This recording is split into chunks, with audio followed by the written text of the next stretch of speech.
what's good? I'm back with another video, and today I'm talking about something pretty different from my usual videos. But hey man, we on spontaneous vibes, so at this point I'm gonna do what I want to do. But anyways, today I'm here to talk about Dragon Ball Super. And to do that, I gotta take it back all the way to the beginning for me. Dragon Ball Z was the first anime I ever watched, and back then it wasn't even really cool to watch anime. Just because people kind of just connected watching anime with the weird kid that would do the Naruto run in gym class. If you know what I'm talking about, you know what I'm talking about. But Dragon Ball Z was so good, it was so goated that people kind of overlooked all the preconceived notions they had about anime just because it was that good. It was so good that it was the only anime I ever watched, and I was really going around telling people, this is the greatest anime of all time. Like, I really thought this was peak fiction. I watched OG Dragon Ball after Z2, which kind of doesn't make sense chronologically, but that show was also great, pretty goated. Like, it was funnier, but it was still action-packed. But anyways, eventually, a couple years later for me, Super came out. And Super overall, I'm gonna say it was enjoyable, but the way it came out was, the first two arcs were just them redoing the first two movies that they dropped. But this kind of didn't really work in my opinion because it looked so ass, bro. Like, the animation was so bad.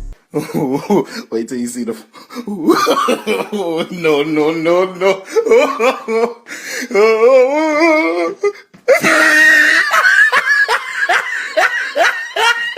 I swear they were giving these dudes crumbs to work with, bro. It didn't make sense. And the thing is, like, redoing an anime movie in an anime is not really a new concept. Like, Boruto did it looked clean.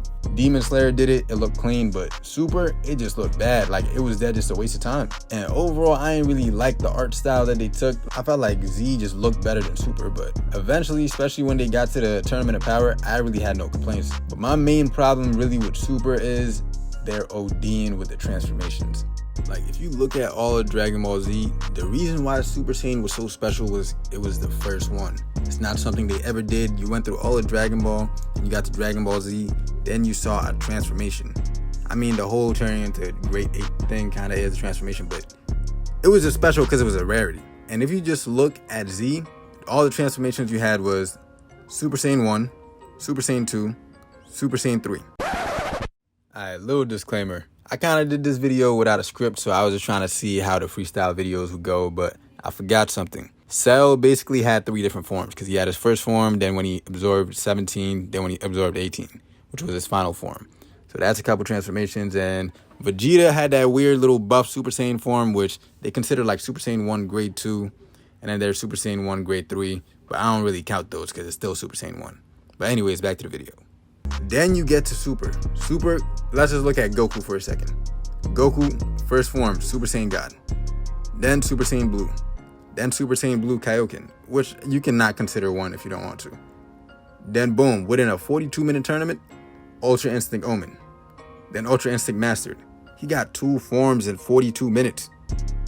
42 minutes! Then next, if you want to look at Vegeta. Vegeta, Super Saiyan God, Super Saiyan Blue. Then in the Tournament of Power, he got Super Saiyan Blue this right here. I don't even know what it's called. I've seen people call it Evolution, but I don't even think there's an official name. Like, they're not even naming them at this point. They're just like, here, take this.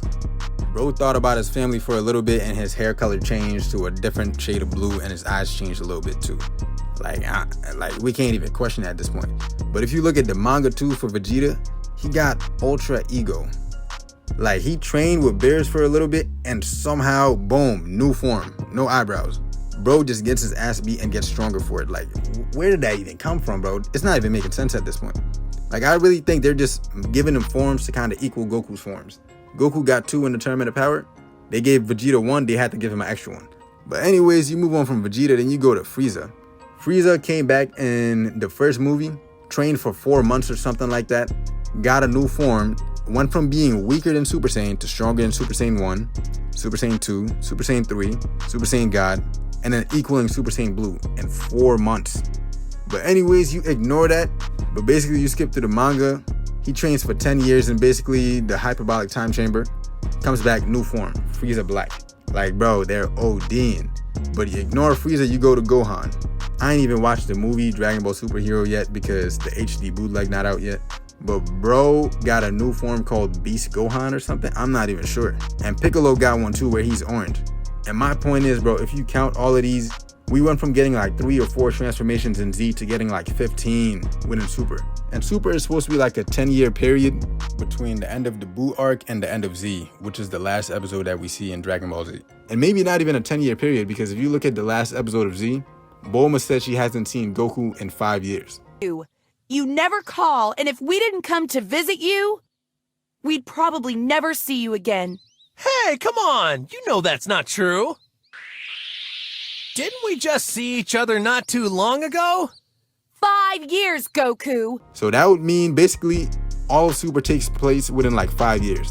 And if you exclude the Gohan and Piccolo forms, that's still like at least 10 transformations total within just Super. Like, they're dragging it. They gotta relax a little bit. My whole thing is like, especially with Goku, he does not need another form after Ultra Instinct. Just let them master what they currently have. Let them train. Let them just hone their skills. Get better at what they currently have. You don't need a new transformation every arc. I feel like they're kind of dragging it because, if we're being honest, I think it's kind of a money grab thing. Every time you do a new transformation, your chapter is probably going to sell more. Your movie is probably going to sell more. The episode is going to get more views. Like, it's getting so exaggerated to this point where I really think Krillin's going to get a new form. Because think about it, where did this Beast Gohan thing even come from? If you want to say it's this mixed DNA of Saiyan and Earthling, and through that he got a different form than anybody else, then at that point, you got to tell me Krillin is liable to get one. And nobody needs to see that. Krillin don't need no transformation. Let my son stay balls. But anyways, that's my whole point. I love Dragon Ball, but I just think they're dragging it a little bit. They got to relax with the transformations. We don't need 75 different ones. But alright, that's what I got for this one. If you made it to the end, let me hold a sub if you'd like to. Or not if you don't want to. It's really up to you. But you can tap in with me on socials at Heart and Chef if you'd like to. And I'ma hopefully see y'all again soon. But that's all I got for this one. So y'all be easy.